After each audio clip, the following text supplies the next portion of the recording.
Buonasera a tutti. Questo è il primo di un ciclo di incontri molto nutrito che vi abbiamo dato anche nella documentazione che avete trovato sulle sedie. Si tratta di un progetto che il professor Piva, che è qui alla mia sinistra, porta avanti da molto tempo, perché parte da lontano dal progetto Geolocalizziamo la Grande Guerra. È un progetto che il professore ha fatto con le scuole del Veneto, un progetto molto interessante perché ha lavorato proprio sugli archivi della memoria della Grande Guerra. Da quel progetto poi è nata questa idea di lavorare con le mediateche del Veneto. Abbiamo fatto un grosso lavoro insieme di sensibilizzazione delle mediateche del Veneto sulle questioni relative a tutto quello che sta intorno alla Grande Guerra. Sull'aspetto bellico sicuramente sì, ma anche sull'aspetto propagandistico, tutto l'aspetto legato a quanto si diceva nei giornali della Grande Guerra, l'aspetto sociale e via discorrendo. Il professor Piva ha fatto un grosso lavoro relazionandosi proprio con il territorio e quindi ci sarà un ciclo di incontri che porterà questo lavoro molto importante sulla Prima Guerra Mondiale in tutto il territorio del Veneto.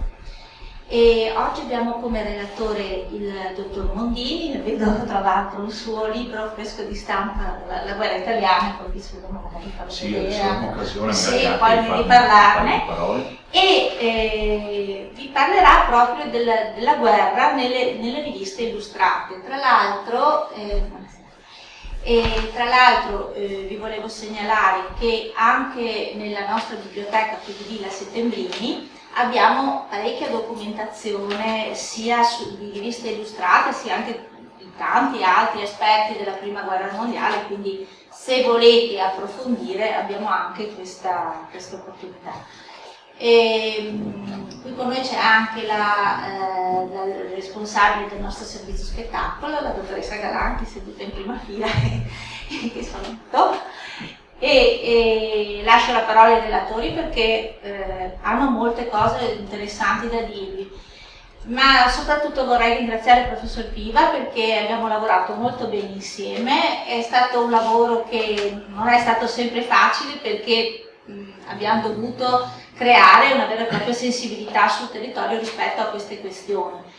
Sensibilità che ci doveva essere per forza perché abbiamo appena iniziato, saranno anni in cui continueremo a parlare della Grande Guerra, ma era necessario preparare il terreno per poi sviluppare tutta una serie di progetti che hanno proprio come obiettivo riportare la memoria anche nei giovani di questi eventi che sicuramente hanno segnato moltissimo la nostra storia, ma anche devono necessariamente avere una ricaduta positiva sulle future generazioni.